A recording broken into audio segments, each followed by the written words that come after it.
Olá, muito bem-vindos a este podcast que é produzido pelo Instituto Camila e Luiz Taliberti. Olha, dessa vez nós queremos falar sobre o papel do homem no combate à violência contra a mulher. Infelizmente, a gente sabe, né, a violência doméstica e o assédio sexual acontecem pelo mundo todo e atingem mulheres, olha, de todas as classes sociais. Mas o que pensam os homens que não compactuam com esta violência e como que eles podem colaborar neste combate, né, que deve ser de todos, de toda a sociedade, homens e mulheres juntos nesse combate à violência contra a mulher. Eu sou Mariana Couto, sou jornalista e sou mediadora aqui deste bate-papo.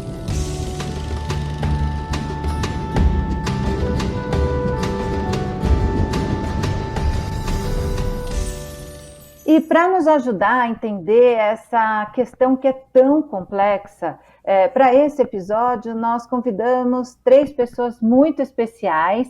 Eu vou apresentar essas pessoas, mas vou pedir para que cada uma delas fale um pouco sobre si mesma, tá bom? Estão aqui a Odaice Formadi, que é psicóloga, o Sérgio Moreira, advogado e gestor de RH, e ele é pai, e o Conrado Galuti, ator e dublador, que também é pai. Eu quero agradecer a presença de vocês, sejam muito bem-vindos, e eu já vou lançar um desafio aqui nessa primeira rodada. Eu quero que cada um, então, fale um pouco, né, sobre quem é você, e já me diga o que você entende por igualdade de gênero. Então, eu vou começar, como é um papo que a gente está trazendo os homens para essa conversa, viu, Odaice? Eu vou me permitir começar pelos homens, vou começar por você, Conrado. Me fala quem é você e o que você entende por igualdade de gênero. Boa noite. Eu sou o Conrado Galuci Sotero. Eu tenho 41 anos, vou fazer 42 agora em abril. Eu sou um homem que nasceu no interior de São Paulo, em Piracicaba. Portanto, toda a minha infância foram lá. Eu fiquei em Piracicaba até os 25 anos, mais ou menos. Depois eu me mudei para Santo André, fui estudar teatro, já fazia teatro em Piracicaba, me formei como ator.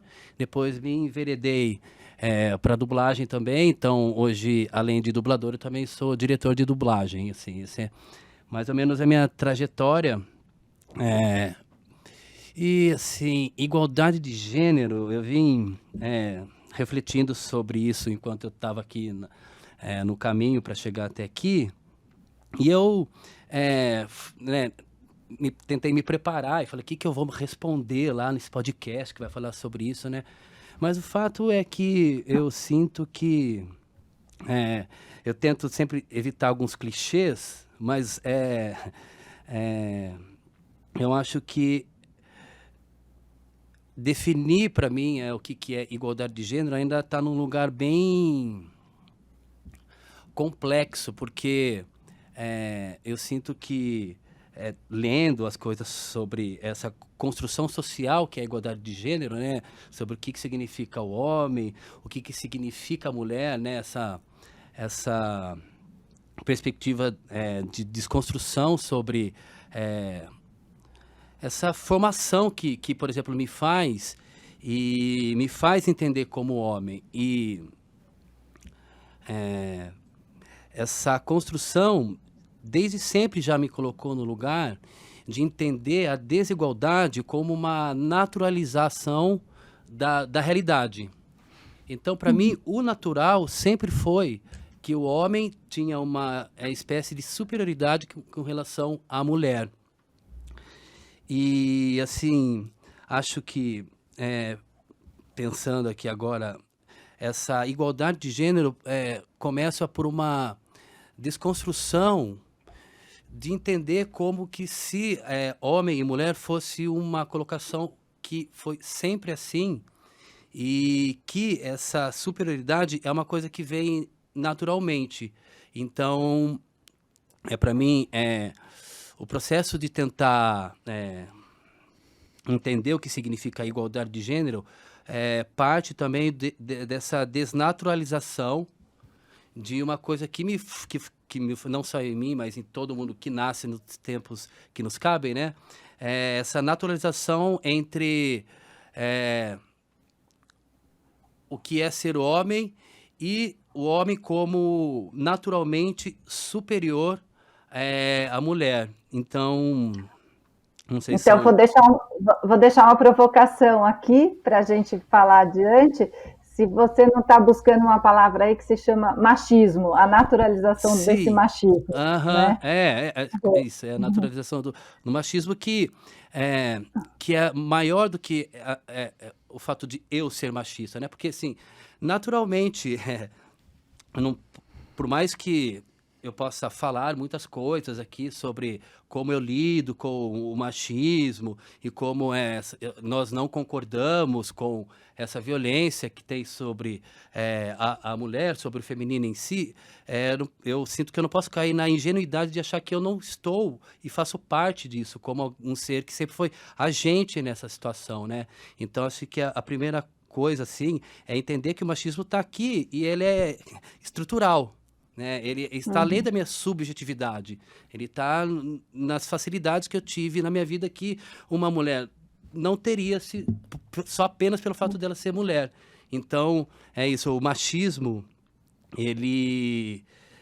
eu tento entender agora nesses tempos como algo que está além da minha subjetividade, que óbvio que no dia a dia eu trabalho, tento me policiar como o tratamento que nos é naturalizado com relação à mulher, etc. Mas isso é o mínimo, sabe? Assim, então, acho que o princípio é entender que esse machismo ele está além de mim.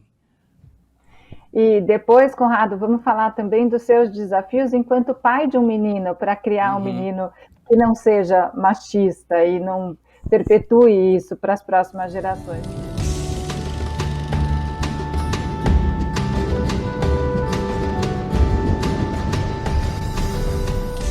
Vamos conhecer antes o Sérgio. Então, quem é você, Sérgio?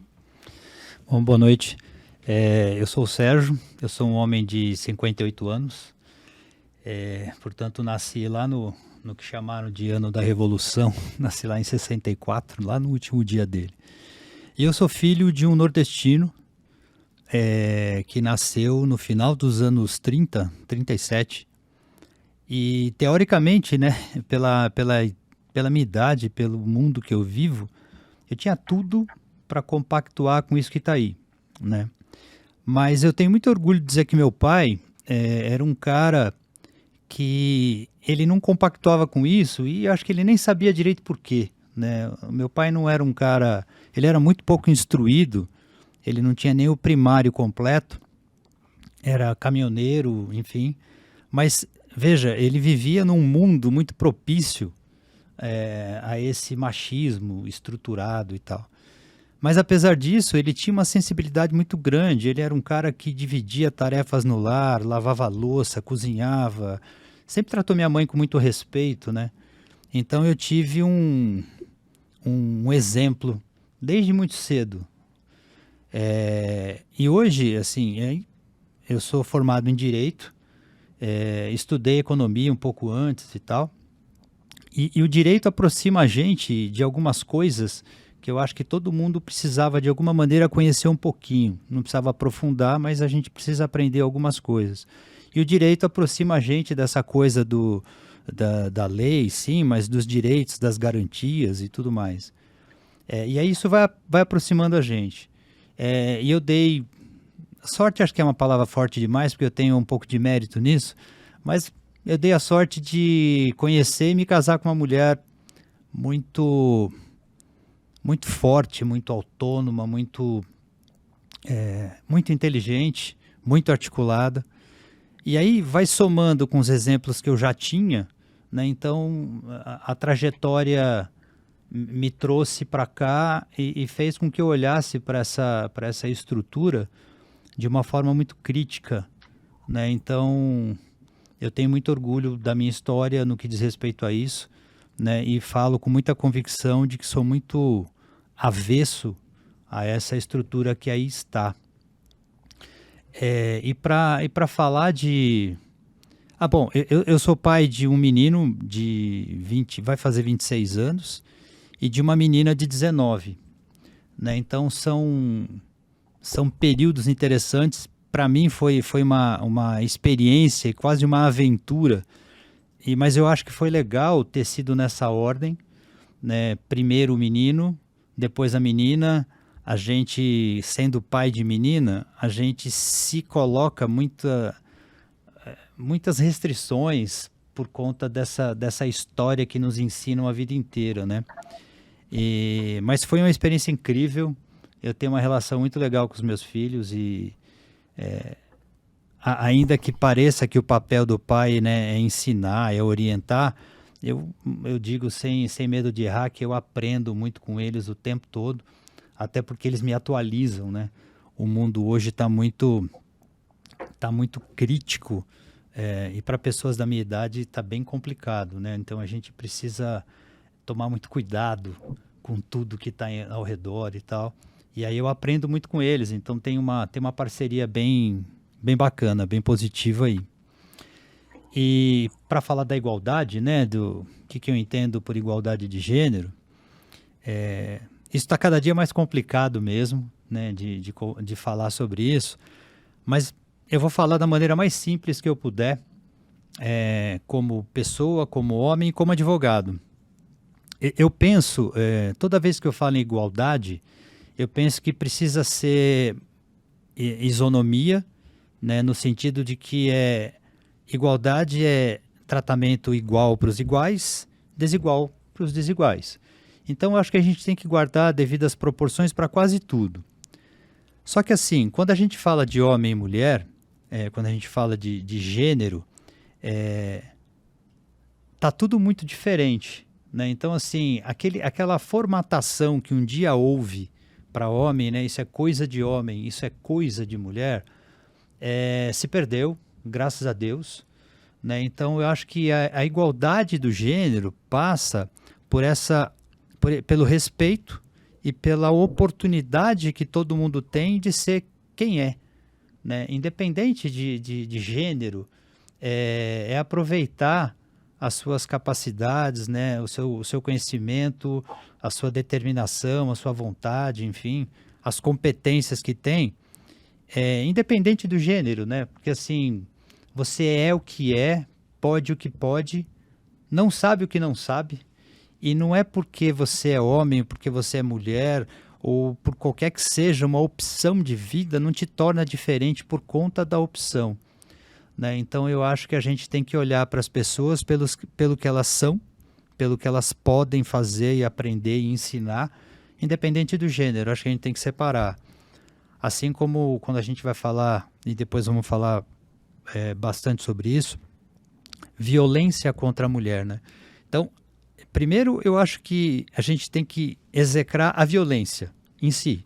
Violência é algo fora de moda, não devia existir mais, né? Especialmente violência contra a mulher, né? Que é a referência capaz de fazer de nós homens pessoas melhores. Eu acho que é uma troca, então essa violência é inadmissível mesmo por conta disso.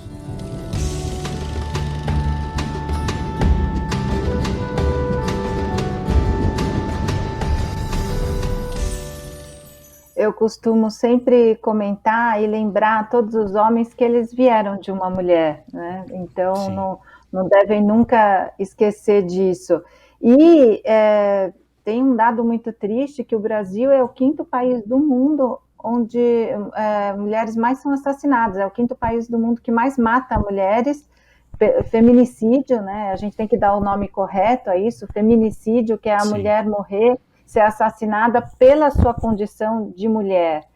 Então, eu acho que também ao longo desse papo a gente pode deixar muito claro todos esses termos: a igualdade de gênero, machismo, feminismo, o que é a sororidade, o que é o feminicídio e por que é importante chamar de feminicídio. Tem até a lei do feminicídio, além da lei Maria da Penha, para proteger as mulheres, que está entre as melhores do mundo na proteção das mulheres, e mesmo assim ainda somos o 5º país que mais mata mulheres. Então, esse é um papo e um assunto que tem que ser muito falado e debatido, ainda mais no momento que a gente vê aí um monte de consultor de machismo fazendo sucesso. Eu não vou nem chamar de coach, porque seria ofender os coaches sérios, né? Nossa. Então, a gente precisa combater isso, entender que tem coisas que não podem ser ditas, que uma violência psicológica e verbal, a própria Maria da Penha diz que muitas vezes é pior do que um tapa na cara. E você, Odace, como psicóloga e que deve atender tantas mulheres que passam por relacionamentos abusivos ou já foram de alguma forma agredidas, tem muito mais conhecimento do que eu, inclusive, sobre tudo isso que culmina numa sociedade, né, que são as consequências dessa sociedade que ainda é machista, sim. Então, fala um pouco de você, Odace, dessa igualdade de gênero e de como você vem construindo o seu trabalho em torno desses temas. Ok, olá a todos. Obrigada, Mariana. Bom, eu sou Odace Formagem, eu sou psicóloga aí ao longo de 30 anos, trabalho na área clínica e atendo muitas mulheres, sim, adoro trabalhar com mulheres, grupos de mulheres e é muito triste quando a gente vê o que está acontecendo e que com toda essa lei que existe, a Lei Maria da Penha, mas ainda é muito difícil, porque a maior parte do abuso acontece dentro de casa. E o quanto é difícil se denunciar alguém dentro de casa, denunciar alguém que teoricamente você ama, né? E isso é muito complicado, é muito delicado. E existe um abuso aí, que eu acho que a gente vai falar ao longo desse podcast, que é esse abuso emocional, esse abuso psicológico que vai fazendo com que a mulher tenha cada vez mais dificuldade de denunciar, de sair de onde ela está e permanece naquele ciclo, e permanece naquela relação. Então é algo assim muito, muito complicado. E igualdade de gênero é a gente poder ser quem a gente quer ser, né? É a mulher poder estar onde ela quer, fazer o que ela tem vontade, usar o que ela tem vontade, e não ser vista como inferior, não ser vista como menor, não ser tratada como menor. Biologicamente existe uma diferença, mas nós somos iguais e temos os mesmos direitos. Acho que é basicamente isso.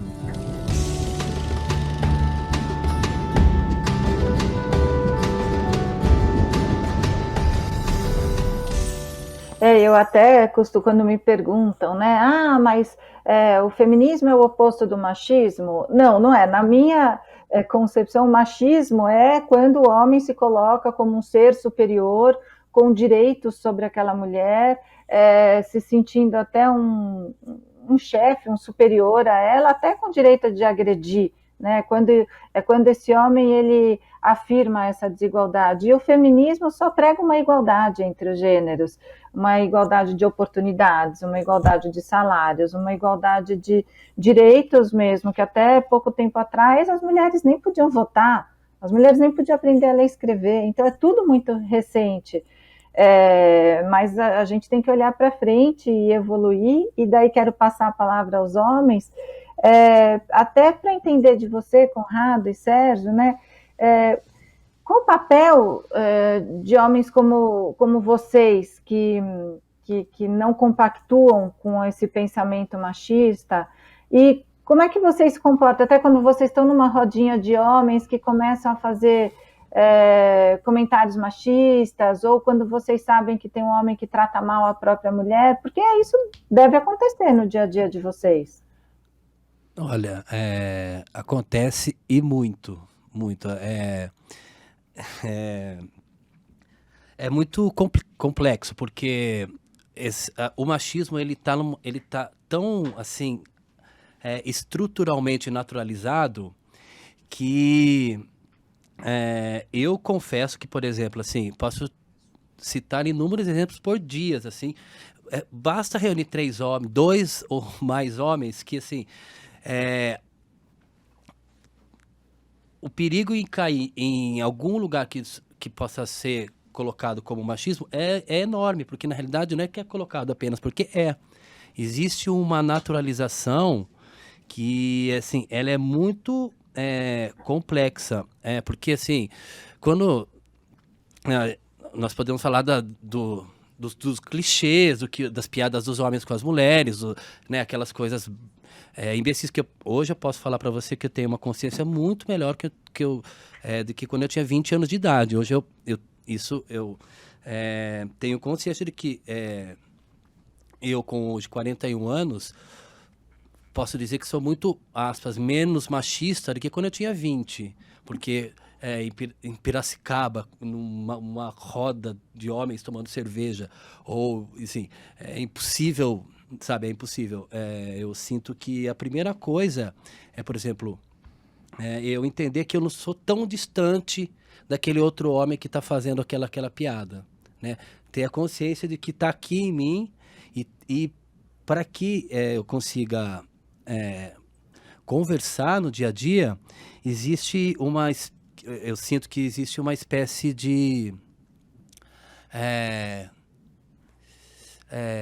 encantamento, porque assim, se você chegar e falar, cara, para de falar isso que você é machista, por exemplo, você vai ser ridicularizado, na maioria das vezes, e vai ser taxado apenas como um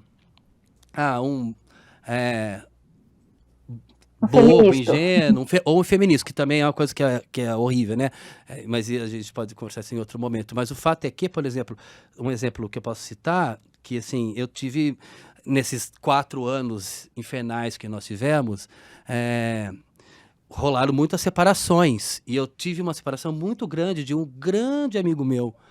E é engraçado porque quando eu tive o convite para esse podcast, esse amigo meu no mesmo dia veio me conversar e falou, porra, você sumiu? Eu falei, olha, sumi, cara, porque assim, tipo, se não, é intolerável, entendeu? É intolerável você ir por esse caminho, enfim, esse caminho bizarro enfim, de naturalizar o absurdo de naturalizar um homem que conclama a violência contra a mulher, enfim. Mas o fato é que, e eu falei isso pra ele, me afastei por conta disso. A resposta dele foi, cara, tudo bem, mas você sempre fez esse tipo de piada comigo. Você sempre estava comigo. Não sei que agora você está pagando de feminista. E aí eu obviamente, tipo assim, que tem lugares, né, nesse lugar do machismo. Tipo, eu não vou me comparar a ele, porque assim, eu não vou, tipo, não estou no nível bizarro, absurdo. Eu estou aqui tentando ser alguém melhor. Mas o fato é que ele não está tão errado.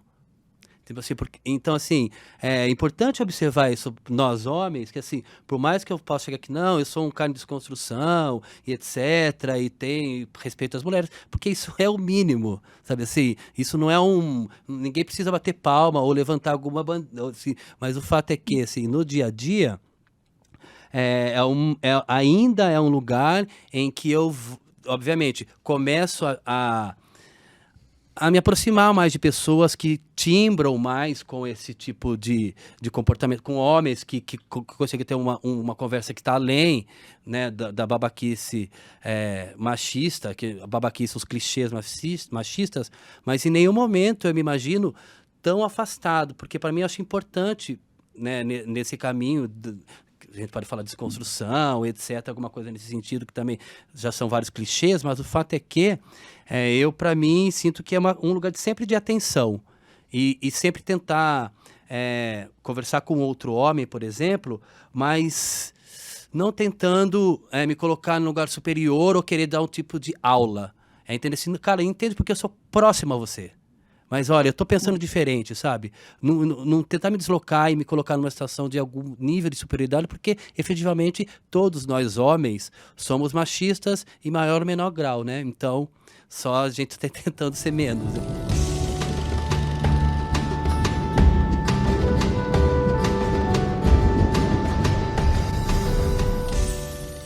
Fiquei curiosa para saber do Sérgio, no seu caso, quando você sente que você está no meio de uma conversa assim, o Conrado disse que tem que ter o jeito certo, que não adianta querer falar, né, nesse tom professoral, porque você não vai se fazer ser ouvido pelo outro.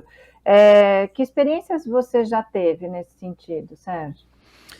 Bom, como eu falei, né, eu tenho quase 60 anos, então eu participo de alguns grupos, né? Então, em alguns momentos eu estou conversando com homens da minha geração, e em outros momentos estou conversando com homens da geração do meu filho, por exemplo, enfim.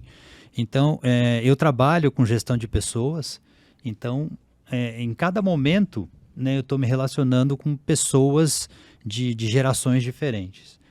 A minha geração é uma geração muito complicada, e de fato não dá para abordar essa geração assim no confronto, né? E assim, às vezes eu tomo cuidado de dizer para alguns amigos, falo, olha, não adianta a gente criticar muito a geração da meninada aí de 20 anos, 30 anos, dizer, no meu tempo era melhor, porque nós somos os responsáveis por ter criado o mundo no qual essa geração está vivendo, né? Então a gente tem uma responsabilidade muito grande sobre isso.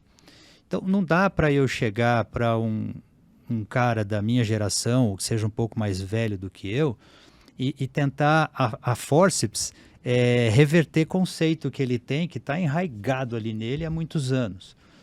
E também não posso me furtar do fato de ter participado dessa geração com piadas, né, com brincadeiras que a gente não percebia. Pode parecer uma desculpa esdrúxula, mas era tão natural, estava tão aculturado, que para nós não parecia que a gente estava cometendo um absurdo. Então, em alguns momentos, por exemplo, ia conversar com o meu sogro. Meu sogro era um homem de, sei lá, quase 40 anos mais que eu, né? Então, é muito complicado conversar com ele e romper conceitos. Então, você tem que negociar isso. Então, por exemplo, para mim, era muito fácil para mim mostrar para ele o quanto eu respeitava a filha dele. E aí, independente dos conceitos machistas que ele tinha, o fato dele ver que a filha dele havia se casado com um cara que a respeita, que a trata bem, é uma porta aberta para que ele respeite aquilo que eu penso. Então a gente tem que abordar essas pessoas com exemplos, com conversas, porque a gente tem que ter tolerância com eles. É um paradoxo complicado, né? Porque se a gente prega hoje a relevância, a importância da tolerância, né? da diversidade, né? Um idoso de, sei lá, 70 anos que tem convicções que para gerações atuais estão ultrapassadas, a gente tem que ter um mínimo de tolerância para poder abordá-lo e não fazer, não ser muito assim, agressivo, porque não vai fazer sentido para ele. De fato, isso que o Conrado mencionou, quando a gente tenta romper, a gente sofre bullying, né, dentro dos grupos dos quais a gente participa. E por isso, à medida que a gente sofre esse bullying e a gente vai para o embate, a gente não consegue mais acessar esses caras. Então, das duas, uma. Ou você abandona, fala, bom, deixa lá, eu vou tentar em outro lugar. Ou você abre algumas pequenas concessões para poder acessá-los. Aceita o bullying com um mínimo de tolerância e tal, não vai para o embate, mas é difícil. Não é uma tarefa fácil, né? Porque esse bullying é um bullying pesado, que vai mexer com todas as demais diversidades, né, que hoje a gente luta tanto para fazer com que sejam acolhidas e respeitadas. Então, não é uma tarefa fácil, mas é um exercício desafiador e imprescindível. A gente tem que fazer, mesmo correndo o risco de romper com um ou outro, a gente tem que fazer, não dá para ficar calado. Porque ficar calado é compactuar, é deixar acontecer, e isso de fato não é possível. Só precisa ter um pouco de tato, mas enfim. Não rir mais da piada, né? Alguma coisa assim. Agora, o Sérgio trouxe essa questão de geração e me preocupa muito quando eu vejo jovens, bem jovens, assim, amigo, eu tenho 3 filhos também, tenho meninas e menino, e falo que o desafio é justamente esse, é criar as minhas meninas para que elas cresçam e não se tornem vítimas de violência doméstica. O meu menino, para que ele cresça, ele não se torne o causador de uma violência doméstica. Mas eu já vi entre amigos dos meus filhos meninos extremamente machistas e meninas também que reproduzem isso, Sim. inclusive criando em redes sociais, eu já vi criarem perfil antifeminismo e tal.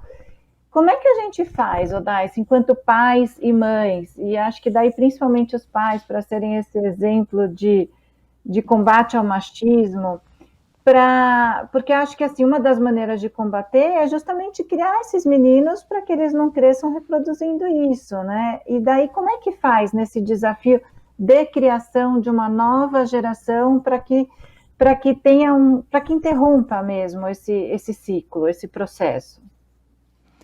A gente tem que começar pela base, né? É isso que você está dizendo. Antes de responder, Mariana, até essa sua pergunta, eu queria até falar um pouquinho, né? Posso voltar um pouquinho? Para não perder, eu não queria perder o que eu ouvi deles falando. Porque Ótimo. eu não queria perder, depois eu respondo.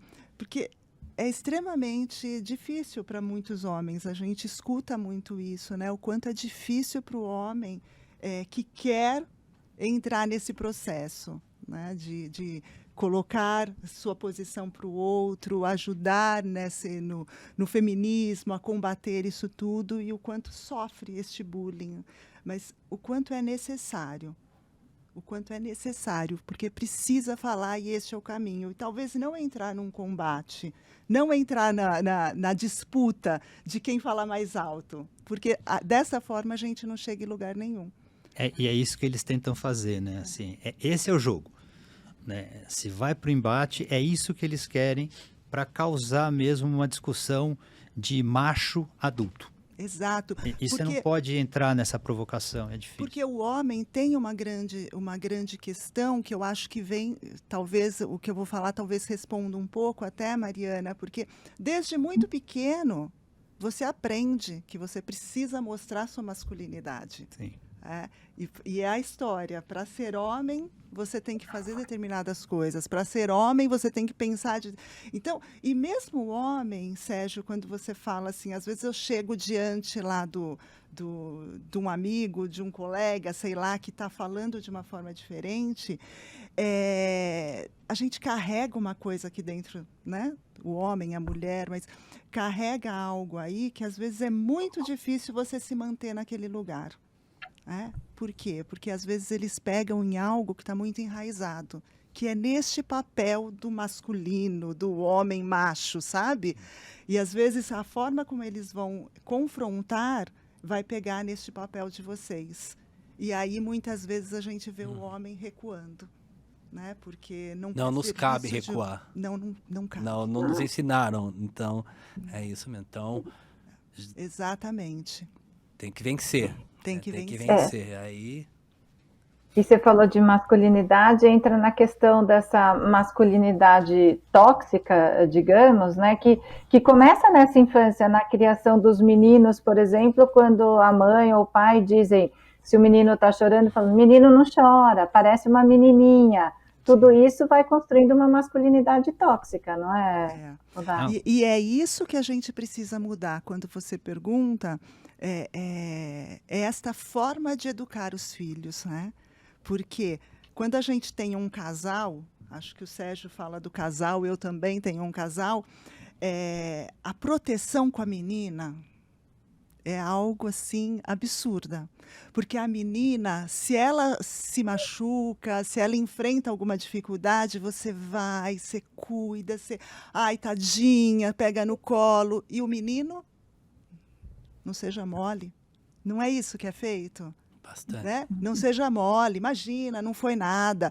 Ou se vem alguém na escola brigar com ele, você estimula ele a revidar, dar porrada. A menina, não.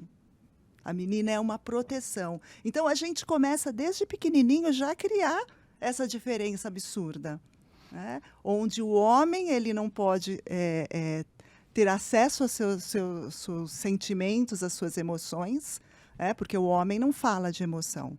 E se a gente pensa no índice de suicídio, que é muito alto no Brasil, ele está muito maior entre os homens do que entre as mulheres. Exatamente porque o homem não acessa as emoções, ele não fala do sentir. E a gente precisa ensinar isso tanto para os meninos quanto para as meninas desde pequeno, para ele aprender que ele pode chorar. Os meninos choram, os meninos sentem. Tem uma pressão gigante, né? Assim, parte desse bullying. Por exemplo, o meu filho, ele nunca gostou de futebol. Assim, ele nunca curtiu futebol. Quando era pequenininho e tal, ele até tentou jogar na escola, né? Monta o time, não sei o quê, mas não era a praia dele, definitivamente. Ele fala, pai, não curto, não vai. De boa, tranquilo pra mim. Aí alguém perguntava pra ele, que time você torce? Aí ele parava um pouco, São Paulo. Por quê? Porque meu pai é São Paulino, meu avô é São Paulino, mas era só pra agradar a gente, porque, ele não estava preocupado com isso. E aí, é engraçado que a gente sofre bullying indireto, né? Os pais dos amigos dele, como assim? Que absurdo, seu filho não gosta de futebol. Gosta do quê? De boneca? E aí vem, sabe, é uma coisa, é uma cobrança tão desmedida, né, que ele não tem o direito de não gostar de futebol, né? E assim, eu nunca vi nenhum problema. Eu nunca fui um pai que fala assim, não, camisa do time, você vai usar a camisa, você vai no estádio comigo, porque eu acho que não faz sentido, né? Assim, para começar, eu nunca gostei muito de ir em estádio porque eu acho perigoso, porque lá é um antro de machos que colocam em risco a própria vida e a vida das outras pessoas. Então não é um ambiente muito saudável para aquilo que eu chamo de diversão, né? Então, cá entre nós, eu fico até um pouco feliz, né, pelo fato de que meu filho não gosta muito de futebol. Mas o bullying indireto é agressivo, Aí me lembrei de uma outra coisa também, que é uma campanha que diz que não tem brinquedo de menino e brinquedo de menina, né? Brinquedo de criança e pronto. O meu filho nasceu, tinha 2 irmãs e sempre amou brincar de boneca e pedia boneca de aniversário e tá tudo certo.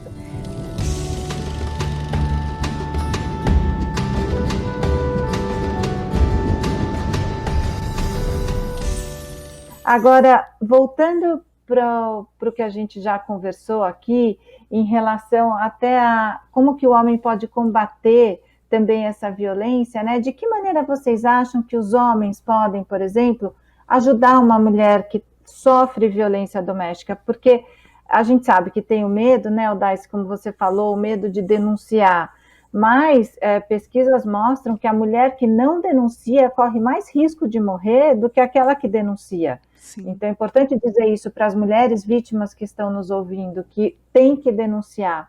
E de que maneira um homem pode ajudar uma mulher? Porque muitas vezes a mulher, quando ela é vítima da violência, as pessoas se afastam, né? Como que vocês acham que vocês podem ajudar? Às vezes é uma irmã, uma amiga que está sofrendo. Nesse sentido, o que vocês acham que vocês podem fazer? Eu acho que tem também o que nós estávamos conversando anteriormente sobre chegar num homem, numa conversa do machista e ter todo ali uma tolerância assim, em conversar, para acessar, mas assim, tudo tem um limite. Então tem coisas que são intoleráveis, né? Então assim, eu acho que, por exemplo, quando chega a esse nível de violência, né? Porque tudo é uma violência em si, mas assim, um nível em que precisa realmente ocorrer uma interferência, assim, existe uma coisa que chama você ser completamente intolerante, você não delegar isso pro homem. Acho que existe, tem um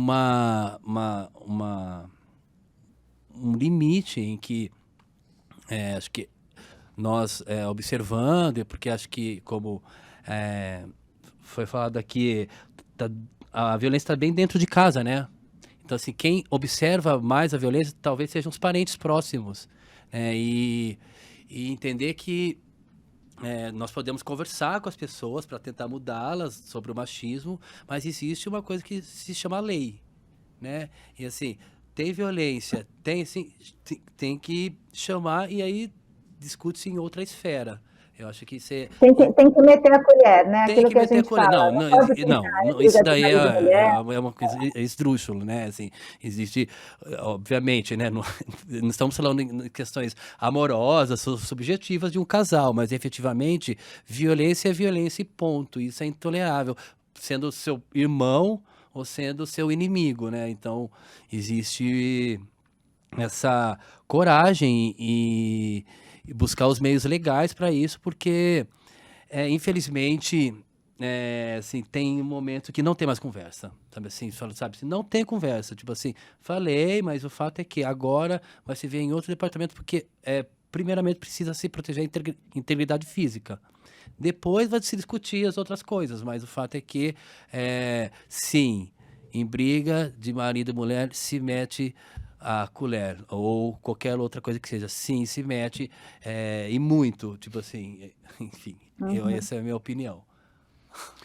Vocês Acho que querem. acho que a palavra é responsabilidade, né? Acho que já passou mesmo do tempo de dizer, meu, isso não é problema meu, porque é problema de todo mundo, né? Acho que a gente tem que entender que é problema nosso à medida que todo mundo tem responsabilidade acerca das coisas que estão acontecendo.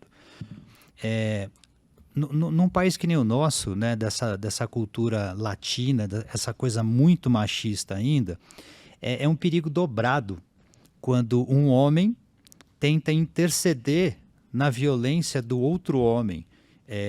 Porque essa violência tem uma possibilidade muito grande dela se voltar contra o homem que está, né, tipo, se eu for lá falar, meu, você não pode fazer isso e tal, a possibilidade dele ser violento comigo e daí acontecer uma outra, uma subtragédia da tragédia é muito grande.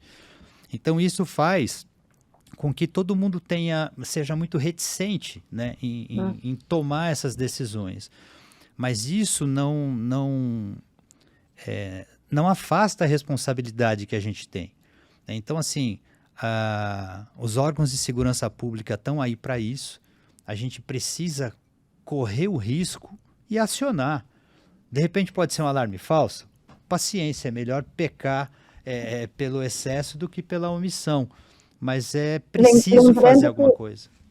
Lembrando que a denúncia pode ser feita de maneira anônima, então o medo é real e o risco é real, isso ninguém nega, né, que a pessoa pode se colocar em risco, mas é possível fazer uma denúncia anônima, e inclusive em São Paulo, por exemplo, tem uma lei estadual que determina nos condomínios que se alguém, ou né, se uma mulher pede socorro, as pessoas têm que chamar a polícia mesmo, porque senão podem até responder por omissão de socorro, né? Exato.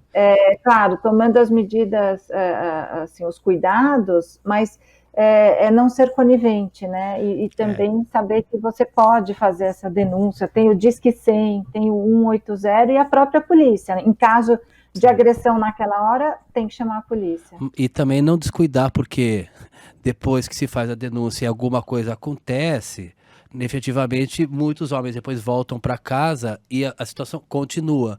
Então acho que não até é agrava, só a denúncia em si. Até agrava às vezes. Então assim, a denúncia é o começo de uma proteção que precisa ser muito, muito focada também na quem está sendo violentada, né? Porque assim, fica liguei, beleza, mas o fato é que é só o princípio, né? Então, uma violência que vai voltar a acontecer, o cara vai voltar lá, efetivamente. Então, assim, existe o pós, né? O pós-denúncia que acho que é tão importante quanto né, a denúncia em si. Primeiro afastar e depois entender como é que esse afastamento pode ser efetivado, né? Tem um passo anterior que eu acho que é legal a gente lembrar, que na medida do possível, lógico, né, assim, a gente precisa pensar no caso concreto, nem sempre a gente tem acesso a fazer, mas quando tem, é legal orientar, porque tem muita mulher que não sabe, não percebe que está sendo vítima de violência. Né? Assim, foi só um empurrãozinho, ou então, não, ele só tirou meu cartão de crédito, sei lá eu. Mas, enfim, é importante que a gente, quando tem oportunidade, orientar. né? Fala, olha, ele não tem o direito de fazer isso com você. Isso que ele está fazendo é sim uma violência. Sei lá, se você tem um filho pequeno, uma filha, enfim, uma criança em casa, você não pode permitir que a sua filha ou seu filho convivam com uma situação dessa, porque isso está errado. Ainda que em doses homeopáticas, é muito importante que a gente oriente, que a gente converse, né, aproveitando o pouco mais de esclarecimento que a gente eventualmente possa ter. Então, acho que esse passo é muito importante. É um trabalho de formiguinha ali e tal, mas tem que conscientizar para que as pessoas se movimentem, né? Porque isso que você falou, muitas mulheres não sabem. Só que assim, a gente está falando muito da violência física, né? Vou denunciar, mas para chegar na física, muitas vezes, essa mulher já passou por muita coisa até chegar na física. Nem sempre ela vai direto, nem sempre ela está numa relação onde ela vai direto apanhar. E tem abusos que machucam muito, às vezes até mais do que o físico.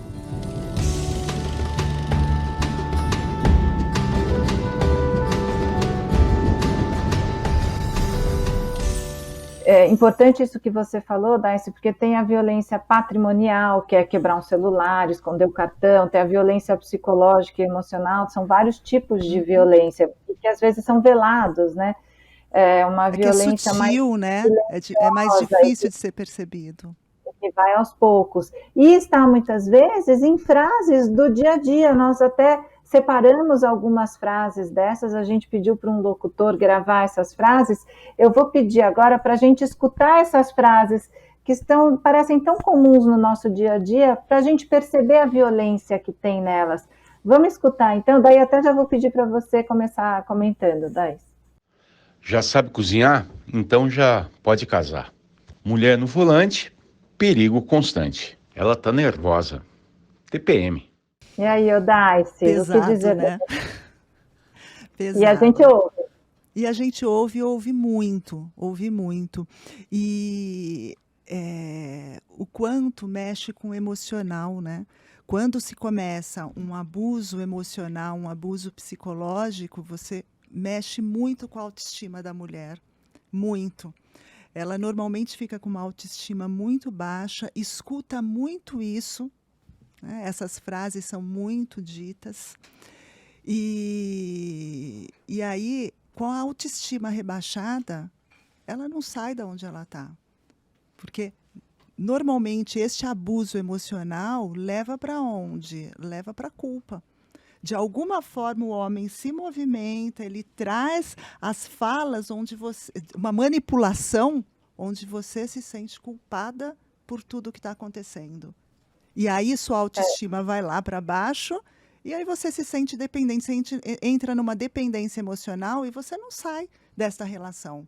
Porque você tem medo de ficar sozinha, porque você tem medo de não dar conta, enfim, por N outros motivos você não sai. Isso colabora até com a cultura do estupro, do assédio. É uma manipulação tão grande que a vítima se torna a culpada e o culpado se coloca no lugar de vítima. A gente separou mais algumas frases. Vamos ouvir. A única coisa que você pilota bem é o fogão. Ah, essa é muito bonita para ser inteligente. Na hora de pagar a conta, nenhuma mulher é feminista. E aí, quem quer comentar essas 3 frases?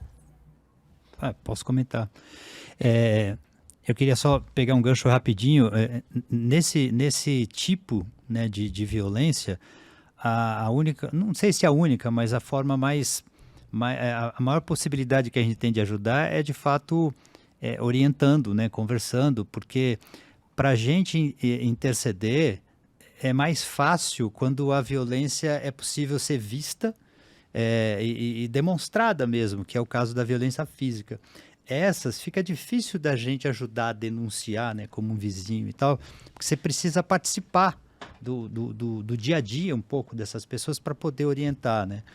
Mas assim, tem frases como essa que elas são sofríveis, elas doem, né? Assim, eu, como homem que sou, eu fico com vergonha de ouvir algumas frases assim. Mas tem muita gente que ainda ri disso. né? Então, acho que o movimento que a gente tem que fazer, o inicial, é coibir o riso, coibir que isso tenha o efeito esperado, né? Quando o sujeito profere uma frase dessa, ele quer, de fato, ouvir risos, gracejos e tal, né? E ele quer ser enaltecido por isso. E aí eu acho que o exercício de fato, não é coibir mesmo, né? Não deixar que as pessoas riam disso, mostrar por que não pode rir disso, né? Para que a pessoa se sinta constrangida de ter dito, e quanto mais ela se constranger, menos ela vai repetir. Mas é um trabalho lento, infelizmente ele é muito lento, e só faz com que a gente não deva desistir mesmo, né? Porque lento ele será, e a gente não pode perder oportunidades, né, de coibir esse tipo de comportamento. A longo prazo, mas não podemos desistir. Sim. E são tantas frases, a gente separou mais 3 para escutar, e aí eu prometo que chega, porque também a gente não aguenta ficar ouvindo tanto assim. Mulher só engravida mesmo se quiser. Olha, você precisa se cuidar, hein? Senão ele vai te trair. Ah, com essa roupa, tá pedindo para ser estuprada. E aí, Conrado? É interessante que assim, tem uma coisa muito relacionada sempre com uma coisa com o corpo feminino, né? Existe essa coisa e com o aspecto muito entre aspas, o aspecto masculino, que seria um aspecto de dirigir. Quando é feito por alguém do sexo feminino, ele é feito pior, vamos colocar nesse sentido. Eu acho que tem uma coisa que eu sinto, nós homens temos que ter consciência, que tudo passa por uma questão de controle, né? O fato de quanto a gente é educado a tentar controlar o corpo da mulher e tentar colocá-la num lugar, quando ela tenta ocupar um pseudo-espaço masculino como se fosse como a direção, por exemplo, que até isso ele é uma coisa que... Né, os caminhoneiros, né? Uma mulher caminhoneira é uma coisa que a gente vê diferente, né? Então existe todo um aspecto do controle do corpo feminino junto com tentar colocar a mulher no lugar que é delegada e que nós aprendemos que ela tem que estar nesse lugar. Eu sinto que é um trabalho que, primeiramente, ele é parte da gente, em vez de querer educar o outro, porque assim, eu obviamente, apesar de não fazer mais essas piadas, eu sei que tem um aspecto meu que tenta chegar num lugar próximo a isso, a concordar ou até rir, né? Então assim, acho que eu insisto isso, primeiramente, se policiar sempre, sabe? Assim, ficar atento que esse tipo de piada, ou aspas, piada porque não tem graça, mas ele está muito mais imbricado na gente do que nós pensamos. E é isso, não ri mais, não tem graça isso mais, isso daí é ridículo. E expor isso, o quanto quem continua insistindo nesse tipo de coisa é um idiota, sabe? Acho que tem um lugar que a gente fala, cara, tipo assim, expor as pessoas faz com que também a pessoa se constranja. E o constrangimento também pode ser uma forma de aprendizado, né? Enfim. Mas daí como é que a gente faz, já chegando aqui para a reta final do nosso papo, quando a gente vive esse momento que as redes sociais acabam reverberando e dando voz ainda para esse tipo de frase, ou para homens que defendem o machismo sem vergonha nenhuma, sem ter vergonha nenhuma, ou a própria violência contra a mulher como algo que não seja tão grave. Como é que a gente faz para lidar com isso? Quais são os caminhos para a gente também até usar as redes sociais, mas de uma maneira para combater isso? Eu acho que primeiramente, assim, na minha opinião, é aprendendo a votar melhor. Porque a reverberação que tem na rede são de pessoas que fazem coro a tudo isso que a gente combate. Então, assim, estávamos há muito tempo com um secto de gente que atuava justamente ao contrário do que a gente está tentando discutir aqui. E é óbvio que isso dificulta muito o trabalho. Então, assim, acho que primeiramente votar melhor, e com pessoas que possam fazer políticas públicas também voltadas, porque acho que está além, né, do meu pessoal, do pessoal de cada um, é um problema social, econômico, estrutural. Então, assim, sim, eu acho que sim, para efetivamente fazer a diferença, votar melhor e acompanhar, sei lá, projeto de leis que impeçam que essas fake news sejam tão feitas livremente, sem nenhum tipo de controle. Enfim, é um outro papo, mas o fato é que acho que a resposta, uma das respostas está efetivamente na política como um todo em si. É que a gente precisa separar um pouco as coisas, né? Então, fake news é um problema, é uma doença mesmo, mas o problema é que o que a gente está discutindo aqui passa um pouco pela tal da liberdade de expressão, né? Então, uma frase idiota, como algumas dessas que a gente ouviu, ela não é um crime. Então, o cara pode dizer isso na rede social, e ele não vai ser criminalizado por isso. Então, a gente tem que combater com toda certeza, mas a gente tem que denunciar o comportamento, a gente tem que colocar dados, tem que trazer dados, porque, por exemplo, mulher no volante, perigo constante. Se você for levantar dados, é muito fácil ver que quem mais mata no trânsito é o homem, porque ele se acha ousado, ele corre, ele passa farol vermelho e tal, porque ele acha que ele é superior, né? Então, aquilo que para a mulher, se a gente olhar de uma maneira consciente, a gente vai ver que é cautela, que é cuidado, que é responsabilidade. Aí o homem chama de inabilidade, fala, enfim, ele tira um sarro disso. Mas, cara, é ele que mata, sabe? É ele que bebe e dirige, é ele que dá aquelas batidas que dão perda total. A gente não tem muitos casos de mulheres envolvidas em acidente que não passe de uma ralada, assim, uma desatenção, coisa que valha, porque elas são, na média, mais cuidadosas, elas são mais responsáveis. E aí tem uma inversão de valores. E aí eu acho que é legal que a gente... E aí o homem dizer isso é importante. Porque quando a mulher diz isso, parece que é só uma posição defensiva. Quando o homem diz isso, é porque ele reconhece que ele é irresponsável e que ele vai enaltecer um pouco esse cuidado, essa coisa da responsabilidade que a mulher tem ao lidar com algumas coisas. E aí eu acho que a gente tem só que ocupar o nosso espaço de fala, né? Então, tem uma frase idiota que fala que com essa roupa também, cara, a gente tem que lutar para fazer com que o nosso filho, por exemplo, entenda que não é não, e que a mulher tem o direito de se vestir do jeito que ela quiser e que isso não te dá nenhuma prerrogativa, né, de fazer qualquer atentado contra a liberdade dela, né? Então, acho que não tem muito o que fazer, você tem que se posicionar e assumir um lugar de fala. Quando você assume um lugar de fala, você consegue acordar alguns caras que pensam assim, mas que nunca se viram nesse local de fala. Usar das ferramentas que nos agridem.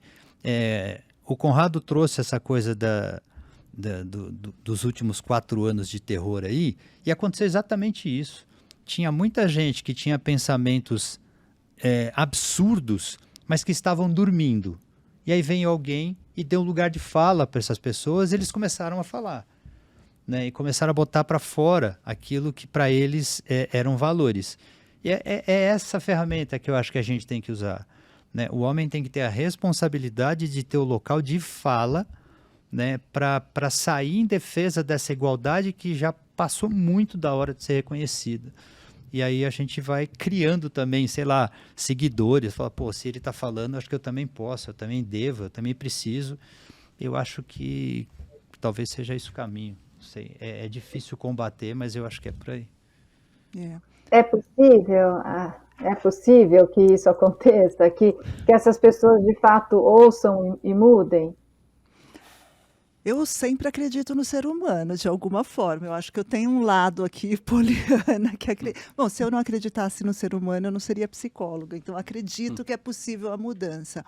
Mas eu acho que tem uma questão aí de percepção, né? De autopercepção, que eu acho que essa normalização do machismo que a gente tem na nossa sociedade é sério. Então, são pequenas atitudes que a gente considera normal. E eu incluo os homens e as mulheres, que consideram aquelas pequenas atitudes como algo normal.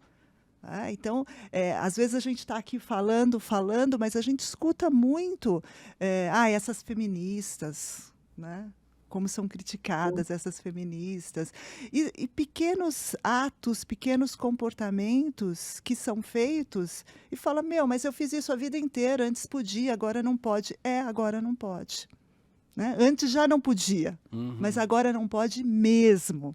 Então, a gente tem que ter uma auto-observação. Eu acho que vocês, enquanto homens, precisam levar isso para os outros homens para que eles percebam o comportamento, percebam as atitudes, que eles estão sendo machistas.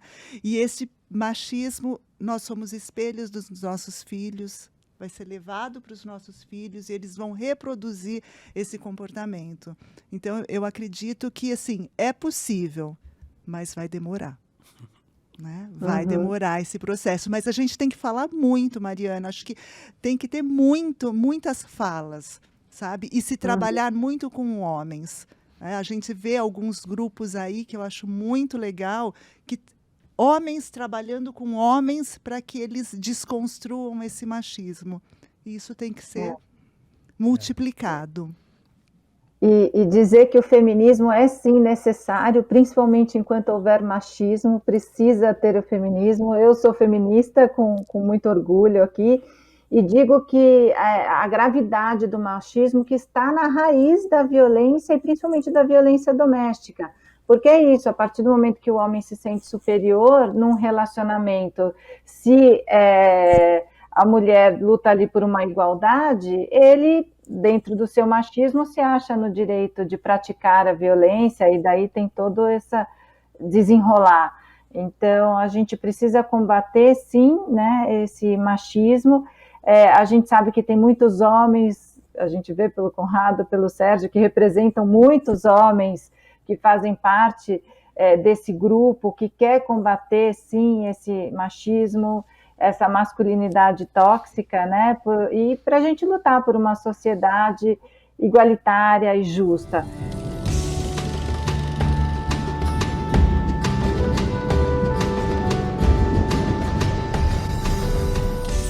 Bom, a gente espera que este podcast aqui do Instituto Camila e Luiz Taliberti tenha fornecido informações valiosas sobre como a gente pode envolver os homens de uma forma positiva na luta contra a violência de gênero e como que a gente pode trabalhar juntos aí para criar esse mundo mais seguro, mais justo.